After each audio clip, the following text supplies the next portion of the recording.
વલભીપુરમાં પોલીસની હાજરીમાં જ માતા પુત્રીને સાસરીઓએ છરીના ઘા ઝીકી દીધા. સારવાર માટે હોસ્પિટલે ખસેડાયા. વલભીપુર ગામે રહેતી ખુશી ભદ્રેશ વાઘેલા ઉંમર વર્ષ 23ને તેના સાસરીઓ સાથે અણબનાવ હોય. આ પરિણીતા છેલ્લા કેટલાક સમયથી તેના પિતાના ઘરે રહેતી હોય, જેમાં ખુશીને તેના સાસરીઓ વિરુદ્ધ કોર્ટ કેસ દાખલ કરવો હોય. વલભીપુર પોલીસ સ્ટેશનની મહિલા કોન્સ્ટેબલને સાથે રાખી ખુશી સાસરીયામાં તેનો પુત્રનો કબજો લેવા વલભીપુરમાં બસ સ્ટેશન પાછળ ફૂલવાડી વિસ્તારમાં સાસરીયામાં ગઈ હતી. ખુશી સાથે તેના માતા હંસાબેન પણ હતા. તે દરમિયાન પુત્રીને ખુશીને સોંપવા મામલે ખુશીના સાસુ જેઠાણી દિયર સહિતનાઓએ ઝઘડો કરી સાસરીઓને ખુશી પર છરી વડે હુમલો કરવા જતાં ખુશી જીવ બચાવવા પોલીસ વાનમાં બેસી જતા ખુશીના દિયરે વાનમાં ઘૂસીને ખુશીને છરીને ઘા ઝીકી દીધા હતા. એ દરમિયાન ખુશીની માતા હંસાબેન બચાવવા વચ્ચે પડતા હુમલાખોરે તેને પણ છરીનો ઘા ઝીકી દીધો હતો અને હુમલાખોરો ફરાર થઈ ગયા હતા. પોલીસની હાજરીમાં માતા પુત્રી પર હુમલો થતાં પોલીસ પર સવાલો ઉઠ્યા છે. આ ઘટનામાં ઇજાગ્રસ્ત ખુશી તથા તેની માતા હંસાબેનને સારવાર માટે ભાવનગરની સલટી હોસ્પિટલ ખસેડવામાં આવ્યા છે. આ બનાવને લઈને ભારે ચકચાર મચી જવા પામી હતી.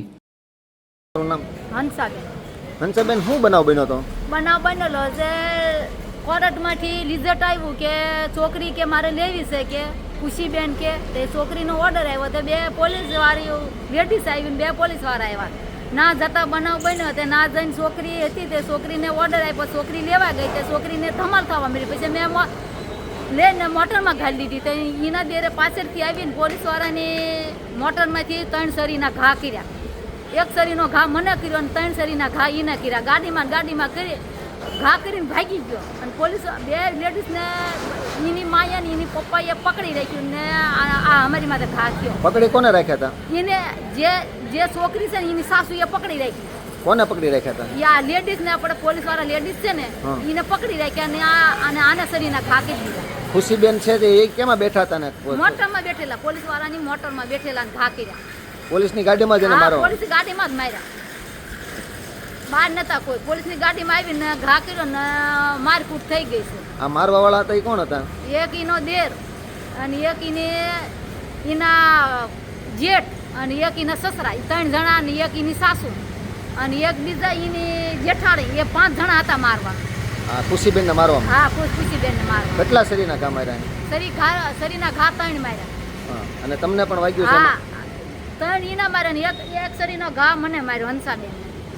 મારું નામ ખુશી છે. અમે કોર્ટમાં પહેલા કેસ કરવા ગયા હતા તો એને એમ કીધું કે પહેલા છોકરા લઈ આવો, છોકરા લઈ આવો પછી તો આપણે કેસ કરશું. પછી અમારે આજે પોલીસની ગાડી આવી, બે લેડીઝ પોલીસ આવી. અમે ના ગયા. પછી હું પહેલા ગઈ મારી છોકરીને લેવા. મેં કીધું મારી છોકરી મને આપી દો પહેલા. તો મારી છોકરી મને આપી નહીં કે તને અહીંયા કોને બોલાવી છે એમ કરી મને 2-3 લાફા માર્યા. પછી મારો જેઠ હતો એને પેપ અને લાકડી ને એવું બધું લઈને આવ્યો. પછી મારો દેર હતો એ મને ચાકુ લઈને આવ્યો.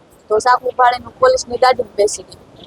પોલીસની ગાડીમાં બેસી ગઈ છતાં મને ચાકુ એને મારી. પહેલા પાછળ મારી પછી અહીંયા મારી. કોણે મારી? મારા દેરે ચિરાગ વાઘેલા.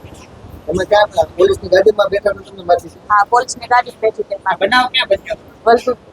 વલભીપુર બસ સ્ટેન્ડની પાછળ ફૂલવાડી. પછી પોલીસ વાળા તમને કેવી રીતના લઈ ગયા? પોલીસ વાળા મને બેસી ગયા હતા અંદર. એક મેડમ જ બહાર હતી. એ મેડમ ને મૂકીને મને લઈ ગયા હતા કે આને અહીંયા રાખશું તો વધારે મારી દઈશું. એ છે મારનાર જે છે એ તમારા શું થાય? એ મારું દેર થાય.